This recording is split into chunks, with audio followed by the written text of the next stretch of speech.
자, 우리가 지난 한 주 동안 5일 동안 금식 작정을 하고 나라 민족 교회를 위해서 기도하면서 거기에 이제 맞는 그런 말씀들을 나눴습니다. 오늘부터는 이제 다시 산상수훈 말씀 강의로 돌아가서 맨 처음에 나오는 팔복의 말씀들 우리가 아직 다 못 끝냈죠. 산상수훈이 이제 5장부터 7장, 마태복음 5장 7장인데 우리가 5장 서두에 팔복의 말씀을 나누고 있었습니다. 그래서 팔복의 말씀 한번 읽어보죠. 오랜만에 다시 한번 마태복음 5장 펴주시고 1절부터 우리 12절까지 팔복의 말씀을 같이 읽겠습니다. 마태복음 5장 자, 1절부터 12절까지를 한 목소리로 읽겠습니다. 시작. 예수께서 무리를 보시고 산에 올라가 앉으시니 제자들이 나온지라 입을 열어 가르쳐 이르시되 심령이 가난한 자는 복이 있나니 천국이 그들의 것이며 애통하는 자는 복이 있나니 그들이 위로를 받을 것이며 온유한 자는 복이 있나니 그들이 땅을 기업으로 받을 것이며 의에 줄이고 목마른 자는 복이 있나니 그들이 배부를 것이며 긍휼히 여기는 자는 복이 있나니 그들이 긍휼히 여김을 받을 것이며 마음이 청결한 자는 복이 있나니 그들이 하나님을 볼 것이며 화평하게 하는 자는 복이 있나니 그들이 하나님의 아들이라 일컬음을 받을 것이며 의를 위하여 박해를 받은 자는 복이 있나니 천국이 그들의 것임이라. 나로 말미암아 너희를 욕하고 박해하고 거짓으로 너희를 거슬러 모든 악한 말을 할 때에는 너희에게 복이 있나니 기뻐하고 즐거워하라. 하늘에서 너희 상이 큼이라. 너희 전에 있던 선지자들도 이같이 박해하였느니라. 아멘. 자, 팔복의 말씀은 다 설명할 필요가 없고 이제 다시 한번 이제 핵심을 얘기하자면 팔복, 8가지 복입니다. 8가지 복. 그 복은 우리가 일반적으로 세상에서 말하는 복과는 내용이 많이 다릅니다. 예수님은 지금 하나님의 나라에 대해서 이야기하고 있기 때문에 하나님의 나라에서 영원한 복, 하나님이 중요하게 여기시는 복, 우리에게 참된 유익이 되는 복. 아멘 합시다. 예수님은 진리를 말씀하시는 거예요. 진리. 성경이 진리고 예수님이 진리고. 그래서 우리는 진리를 믿는 거예요. 진리를 추구하는 거예요. 아멘. 내가 세상의 가치관을 가지고 그걸 이루려고 예수를 믿는 게 아니라 진리에 의해서 다스림을 받고 진리로 인한 열매를 얻기 위해서 예수를 믿는 겁니다. 그래서 이 복은 좁은 길을 말하는 거예요. 따라합니다. 복의 길은 좁은 길이다. 여러분, 예수를 믿었더니 그냥 막 팔자가 다 풀리고 뭐 하는 일마다 잘 되고 그냥 그게 해서 신난다. 이게 예수 믿는 게 아니고 예수를 믿는 시작은 그럴 수 있어요. 어린 아기 때는 하나님이 그래 오냐 이래서 초신자 때 기도하면 응답이 잘 돼요. 그런 게 원리가 있어요. 초신자가 그냥 기도했더니 뭐 착 돼. 그거는 이제 어린 애기니까 빨리 젖을 먹여주는 거예요. 근데 평생 그런다고 생각하면 안 되고 길은 점점 좁아집니다. 그래서 이 복이라는 게 뭐냐? 세상이 볼 때는 이게 뭐야? 너 왜 그러냐? 그게 뭐냐? 조롱을 받아요. 사도 바울이 세상이 볼 때는 뭐예요? 불쌍한 사람이에요. 결혼도 안 했죠. 청년들에게 사도 바울처럼 되세요. 그러면 그 청년들이 아멘을 안 해요. 왜? 결혼하지 말라는 얘기를 들리거든요. 그러니까 사도 바울 그러면 뭐 돈이 있어요. 뭐 명예 다 버리고 그 잘 나가던 사람이 다 유대 그 당시 최고의 그 모든 걸 다 배설물로 여기고 맨날 매 맞고 다니고 딴 데 가서 예수 그래가지고 뭐 돌 맞고 예수 그래서 감옥에 갇히고 고린도후서 11장에 보면 배도 고프고 잠도 못 자고 맨날 불쌍한 자 아니에요. 근데 바울이 하나님 나라에서는 복된 자라는 거예요. 아멘 합시다. 그러니까 우리가 모순이 뭐냐면 바울은 그렇지. 바울은 그래야지. 주의 종은 그래야지. 그러면서 자기가 이제 그 길로 주님이 가자 그러면 싫어요 이러는 거예요. 예? 나를 따르라 그러면 곤란한데요. 그래서 제자의 길을 안 가고 자꾸 무리에 머물러 있는 거예요. 우리가 많은 사람이. 그거를 지금 주님이 흔드는 가운데 이제 성령이 교회들에게 하시는 말씀이 들리는 자들이 있어요. 그래, 좁은 길을 가야지. 그게 맞지. 대가를 지불해야지. 이런 감동을 받고 결단을 하고 미약하지만 그렇게 움직이는 자들이 자꾸 깨어나는 거예요. 아멘. 저는 여러분이 그러한 자들이기를 바랍니다. 아멘.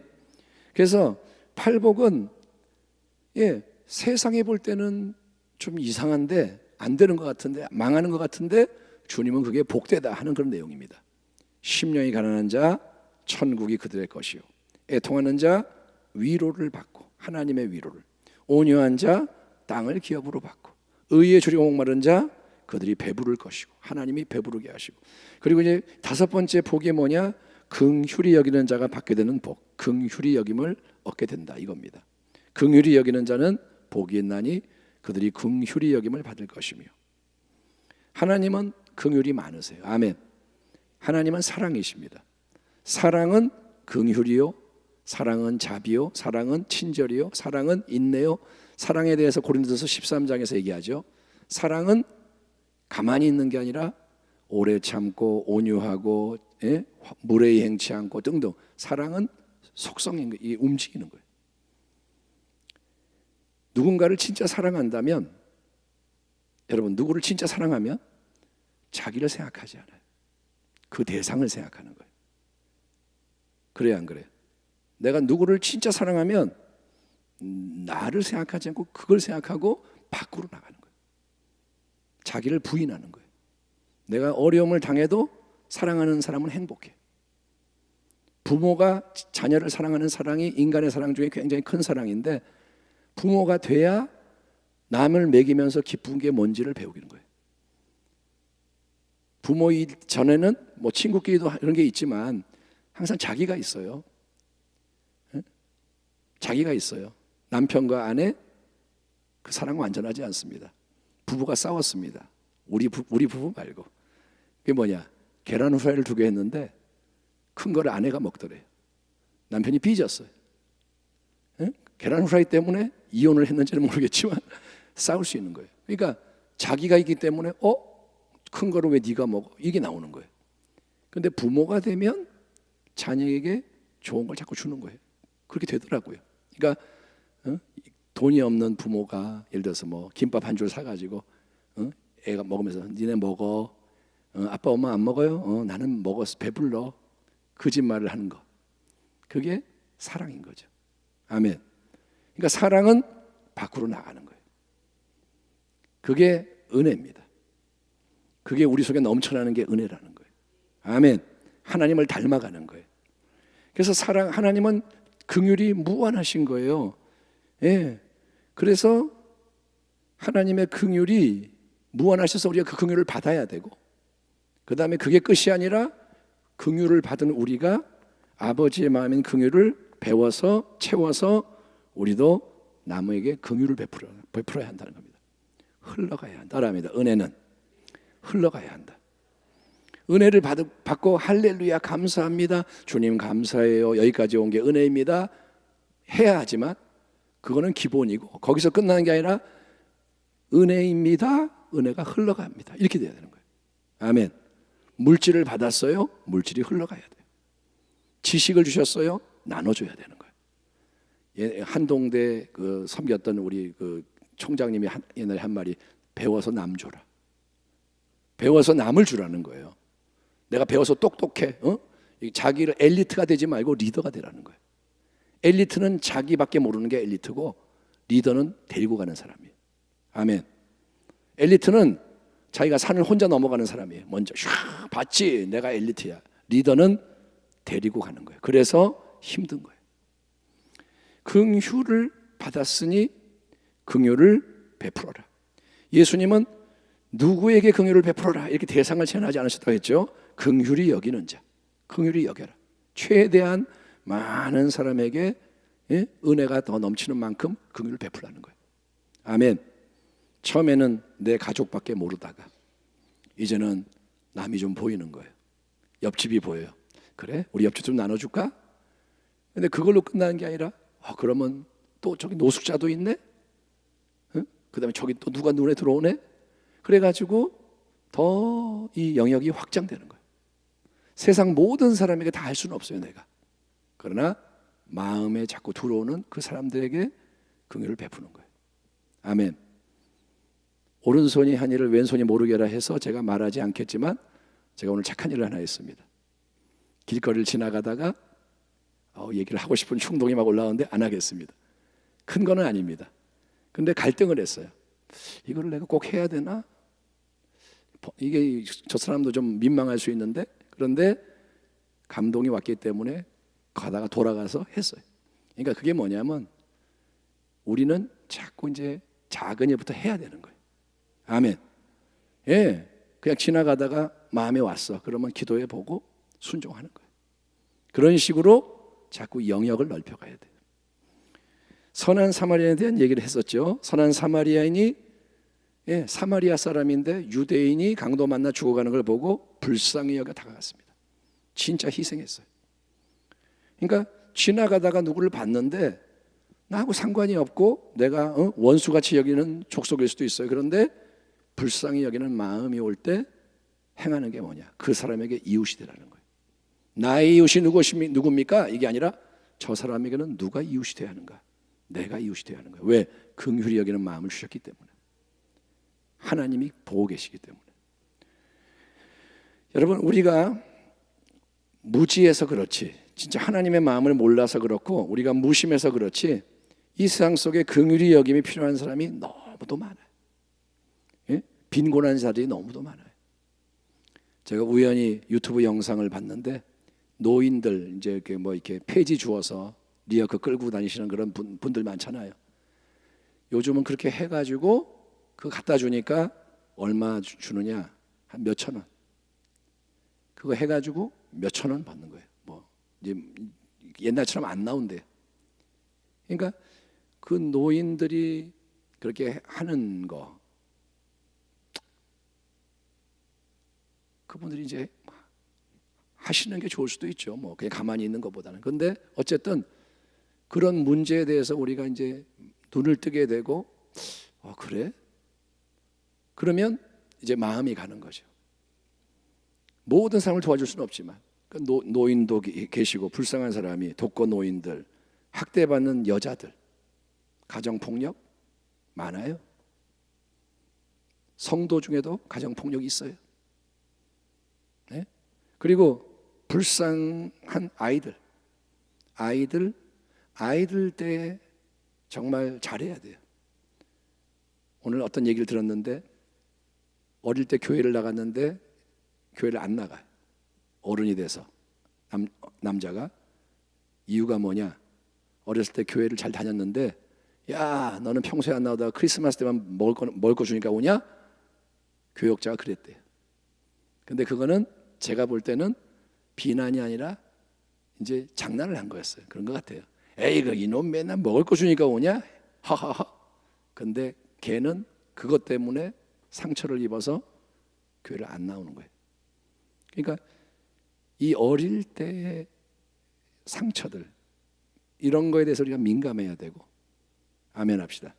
가정 안에서만이 아니라 서로 간에도 우리가 교회 어른으로서 아이를 대할 때 어떤 말 때문에 얘가 살아날 수도 있고 어떤 태도 때문에 얘가 망가질 수도 있고, 우리는 몰라요. 개미를 밟은 사람은 개미가 죽은지 몰라요. 근데 개미는 죽어요. 네? 개구리한테 돌을 던지면 재밌지만 개구리는 죽느냐 사느냐인 거예요. 그러니까 우리가 자기의 관점으로 보지 말고 하나님의 관점으로 자꾸 보는 지혜자가 되길 바랍니다. 아멘. 따라합시다. 하나님이 눈을 열어주셔서, 귀를 열어주셔서 진리를 알게 하소서. 그러니까 성숙이라는 것은 자꾸 진리에 의해서 변화되는 거예요. 아멘. 내가 주인이 아니에요. 내가 중심이 아니에요. 내 생각이 아니라 하나님이 툭 건드시면 그게 그런 면도 있겠네. 그렇구나. 이렇게 자꾸 열려지고 유연해지는 거예요. 그러니까 불쌍한 사람들이 많아요. 예? 착취당하는 사람들도 많고, 노숙자들, 망명자들, 이주노동자들, 다문화가정, 탈북자, 미혼모, 병자들, 감옥에 수감된 자들, 핍박받는 그리스도인들 등 지금 많아요. 비행기 사고 나서 유가족 뭐 모르잖아요. 그런데 하나님이 만약에 기도하는데 불쌍한 마음을 부어주시면 우리가 기도하면서 어떤 길을 찾아야 될 거예요. 그러니까 내가 모든 사람을 다 긍휼히 여길 수는 없지만 하나님을 내가 경외하면 하나님께서는 나에게 마음을 주신다는 거예요. 자녀이기 때문에. 아멘. 그러니까 여러분, 이거는 우리의 평생의 숙제입니다. 이런 게 그런 게 있구나, 이게 아니라 길이 그렇게 인도가 되는 거예요. 고통 가운데 있는 사람들, 우리나라에만도 많고 해외에도 많고. 그러니까 아무튼 기도를 계속 하는 거예요. 하나님, 긍휼히 여기라고 하셨는데 나는 누구를 긍휼히 여겨야 할까요? 기도를 하는 거예요. 기도를 안 하면 당신은 변하지 않아요. 말씀을 모르면 변화되지 않고, 말씀을 알아도 기도 안 하면 안 변화돼요. 그런데 말씀을 붙잡고 기도하며 하나님 앞에 머물면 하나님의 은혜를 베푸세요. 아멘. 그 은혜는 뭐냐? 내가 잘 되고 내가 커지고 이게 아니라 나는 자꾸 낮아지고 깨지고 하나님의 뜻이 이루어지는 거예요. 여러분, 긍휼을 더 확대하면 로마서 8장에 피조 세계 전체가 탄식, 고통 가운데 탄식하며 해방을 고대한다, 그런 말씀이 나옵니다. 그래서 하나님의 마음이 부어지면 사람만 불쌍히 여기는 게 아니라 만물을 바라볼 때 불쌍히 여기는, 그러니까 하나님과 함께 느끼는 마음이 임할 수 있는 거예요. 아멘. 제가 아는 어떤 분이 기도하다가 갑자기 기도가 나왔어요. 주여 북극곰을 불쌍히 여겨 주시옵소서. 그러면 우리가 들을 때는 좀 뭔 소리야 할 수 있지만 그 기도는 진짜 기도예요.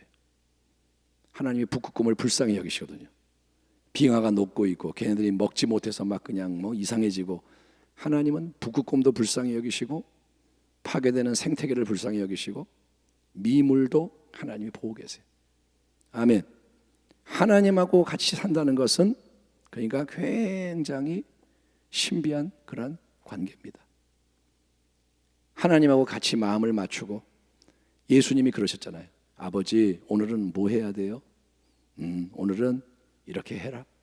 그러니까 우리가 하나님께 자꾸 이게 연결이 되면 하나님은 우리가 인간으로서 나로서는 볼 수 없고 알 수 없는 것을 자꾸 더 깨닫게 하시고 기도하게 하시고 그 길로 인도하시는 겁니다. 여러분은 긍휼히 여기는 자가 되기를 축원합니다. 우리의 힘으로는 누군가를 긍휼히 여기는 게 어렵죠. 그렇죠? 왜? 이기적이니까. 왜? 무지하니까. 근데 보혜사 성령이 역사하시면 되는 거예요. 항상 하나님 말씀에서 원리는 뭐냐? 성령이 도와주시는 거예요. 따라합니다. 성령님이 보혜사다. 보혜사는 뭐죠? 파라클레토스, 옆에서 도와주시는 분. 성령이 계시네. 할렐루야, 함께 하시네. 성령이 왜 계시느냐? 도와주시려고 계시는 거예요. 아멘. 성령은 우리를 진리 가운데 인도하시는 거예요. 은혜 가운데 인도하시는 거예요. 때를 따라 도우시는 은혜. 아멘. 때를 따라 도우시는 은혜가 성령을 통해 임하는 겁니다. 보좌로부터. 아멘. 그러니까 지금 이 자리에서 나는 어떻게 해야 할지를 몰라요. 성령이 깨닫게 하시는 거예요. 지혜가 부족하니 지혜를 주옵소서. 그러면 지혜를 주시는 거예요. 내가 사랑이 없어. 누가 지금 나를 힘들게 하니까 하면 미워. 주여, 사랑이 없습니다. 은혜를 주옵소서. 그러면 사랑이 또 부어지는 거예요. 능력이 없어요. 능력을 주세요. 자원이 없어요. 자원을 주세요. 아멘. 그러니까 이게 진짜가 돼야 돼요. 공급을 받는 거예요. 아멘. 예, 내가 스펙을 쌓고 내가 돈을 모으고 내가 인맥을 구비하고 딱 해서 이걸로 내가 승복해서, 하나님이 어디에 계신 거예요? 그거는 세상적인 가치관이요, 방식인데 우리는 그거를 자꾸 섞는 거예요. 하나님을 신뢰하십시오. 아멘. 그러놓고 이제 스펙을 쌓으러 가야 돼.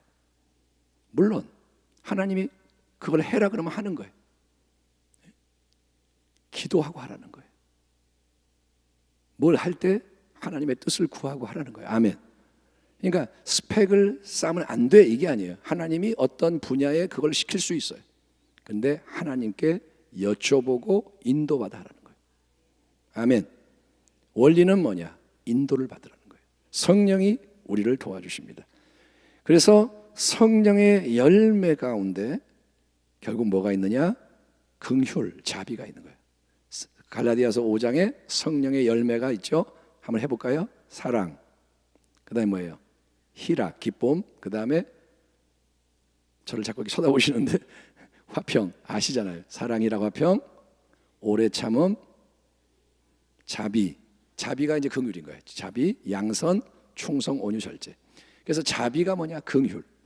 성령이 우리 가운데 역사하신 것을 따라갈 때 내 마음에 이제 삶의 인격에 변화가 일어나서 예수를 닮아가게 되는 모습.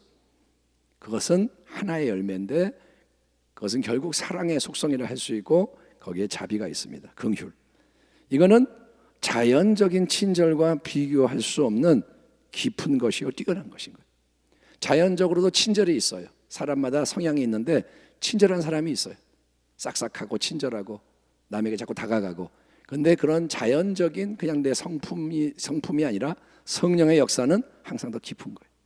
강력한 거예요. 아멘. 그러니까 자연적인 것과 성령의 역사를 우리는 분명히 구분을 해야 되고요. 성령께서 역사하셔서 이제 뭘 하느냐? 나를 향한 하나님의 긍휼, 내가 먼저 받은 하나님의 자비를 깊이 깨닫게 하는 거예요. 시작은 하나님인 거예요. 아멘. 네가 자비를 베풀어라. 율법이 아니라 내가 받은 것을 알게 하시는 거예요. 1만 달란트를 탕감받았음을 잊지 않게 하시는 거예요. 아멘. 그래서 그 받은 사랑, 그게 진리의 능력으로 다가와서 나를 꽉 사로잡고 압도하고 감동하고 움직일 때, 성령의 역사로 진리가 나에게 정말 힘이 될 때, 그때 우리는 나만을 위한 삶을 고집하지 않고 이제 다른 사람을 향해서 긍휼의 마음을 풀 수 있게 되는 줄 믿습니다. 그걸 기도하는 거예요. 따라합니다. 긍휼을 부어주옵소서. 기도가 바뀌는 거예요. 하나님, 내 소원이 이거니까 응답해 주세요. 뭐 끝 이게 아니라 하나님, 그런 것보다도 먼저 긍휼을 주시옵소서. 하나님을 알게 해주세요. 예수를 알게 해주세요. 긍휼이 임하게 해주세요. 예, 기도가 그렇게 본질을 향할 때, 그 나라와 의를 향할 때 이제 하나님의 역사가 일어나는 거예요. 예, 꼭 여러분 멀리 있는 사람들만을 뭐 큰 것만을 생각하지 마시고, 긍휼은 뭐냐? 어느 날 무심했던 남편의 눈에 아내의 힘들어하는 모습이 들어오는 거예요. 남편이 아내가 힘든 거 맨날 개무시하는 거예요. 아유, 뭐 여자 뭐 힘들어. 밖에서 일하는 게 힘들지. 어? 집에서 청소가 이게 뭐야? 밥은 이게 뭐야? 애들 왜 이래? 뭐 맨날 이런 남편이 어느 날 보니까 아내가 힘들어 보여. 힘든 것 같아. 진짜 힘든 것 같아. 그게 느껴지는 거예요. 또 반대로 아내도 남편에 대해서 맨날 불만이 많은데 어느 날 측은해 보이는 거예요. 자기에게 막 그냥 맨날 함부로 대한 남편이 어느 날 불쌍해 보이는 거예요. 승질을 부리는데 옛날처럼 힘이 없네. 승질을 부리는데 옛날과 비교하니까 강도가 약해졌네. 많이 늙었나 봐. 불쌍하네. 이렇게 되는 거예요. 그게 긍휼이라는 거예요. 아멘. 성령의 역사라는 거예요. 부모가 학업의 짐에 눌려서 고생하는 자녀가 불쌍하게 느껴지는 거예요. 이놈아, 점수가 이게 뭐야? 맨날 이런 부모가 아이고 너 힘들겠다. 이게 속에서 막 느껴지는 거. 자녀도 맨날 부모한테 요구만 하고 부모한테 대들고 그러다가 부모의 고달픈 삶에 대해서 마음이 아파하는 거예요. 마음이 아파. 부모님. 그게 성령이 주시는 마음입니다. 아멘. 이 예는 이제 저 개인적인 예인데, 그러니까 저는 가끔 그런 경험이 있습니다. 이게 이제 뭐 리어카 끄는 할머니 뭐 이런 분 보면 다가가서 이렇게 뭐 이렇게 사소한 거지만 그런 경험이 있는데, 그때 경험은 뭐냐? 이분들이 처음에는 굉장히 좀 당황해요. 그리고 이제 어떤 분은 화를 내기도 해요. 뭐 내가 거지야? 이런 사람도 있고. 그런데 결국은 그 작은 것 때문에 그분은 평소에 경험하지 못한 경험을 하는 거예요. 만약에 여러분이 지나가는 그런 불쌍한 할머니에게 5만 원을 줘봐요. 그럼 그분은 그럴 거예요. 왜 이러세요? 근데 그러면 뭐라 그러냐? 살다 보면 그런 날도 있어야죠. 응? 뭐 전도를 할 수도 있고.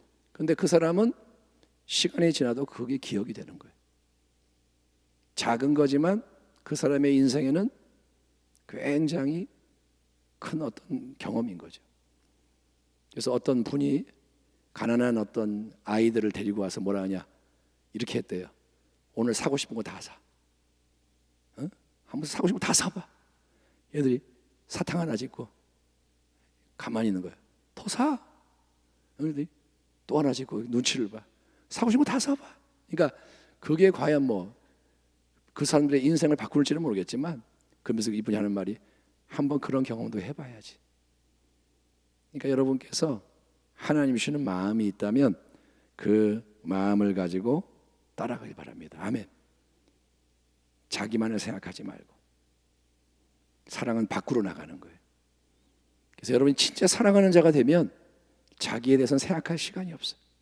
매일 하나님, 하나님, 하나님, 그리고 이웃, 불쌍한 자, 삶이 그렇게 세팅이 되면 열매가 풍성해지는 거예요. 아멘. 지금 우리는 열매를 맺고 살아가나요? 질문해 봅니다. 나를 위해 열심히 사는 거 별로 그렇게 큰 가치가 없습니다. 영혼의 관점에서는. 죽을 때 못 가져가는 거는 영원한 게 아니다. 사람들이 볼 때 위대한 것이 아니라 하나님 보실 때 귀한 거, 그거를 중심에 두고 살아가는 게 지혜라는 거예요. 우리는 지혜가 있어야 됩니다. 아멘. 세상의 풍조에 묶이지 말고 역행하는 거예요. 아멘. 은혜가 임하면 됩니다. 은혜가 승리하게 합니다. 그거를 기도하시고 보여주시고 남에게 도전을 주시고 감동을 주고 사람을 세우고 이끌어가는 주의 백성이 됩시다. 기도하겠습니다. 하나님 아버지, 우리는 오늘 팔복의 말씀에서 긍휼히 여기는 자에 대해서 말씀을 나눴습니다. 하나님, 우리가 이 길을 더 멀리 깊이 높이 잘 가게 하소서. 우리는 긍휼이 부족합니다. 받는 건 좋아하지만 주는 건 싫어하는 우리들, 하나님 여전히 부족하지만 하나님 말씀이 옳다는 것을 인정하고 더 기도하며 나아가기를 원하오니 우리 한 사람 한 사람을 도와주시옵소서. 위대한 사람이 되기를 원하기보다는 하나님 기뻐하는 자가 되기를 원하오니 주여, 우리가 더 기도하게 하시고 하나님 열매 맺게 하소서. 2024년도 끝자락에 와 있습니다. 얼마를 이 땅에 더 사는지는 모르지만 하나님 뜻대로 살아가기를 원하옵고 교회가 친정한 능력으로 일어나기를 원하오니 이 악하고 어두운 세대 속에서, 더러운 세대 속에서 빛의 자녀들로서 행하게 하여 주옵소서. 나라와 민족을 품고 강력하게 기도하게 하소서. 나라를 포기하지 않게 하시고, 남을 비판하는 건 쉽지만 중보하는 것이 중요합니다. 우리에게 그러한 하나님의 영을 부어 주시옵소서. 예수님의 이름으로 기도하옵나이다. 아멘.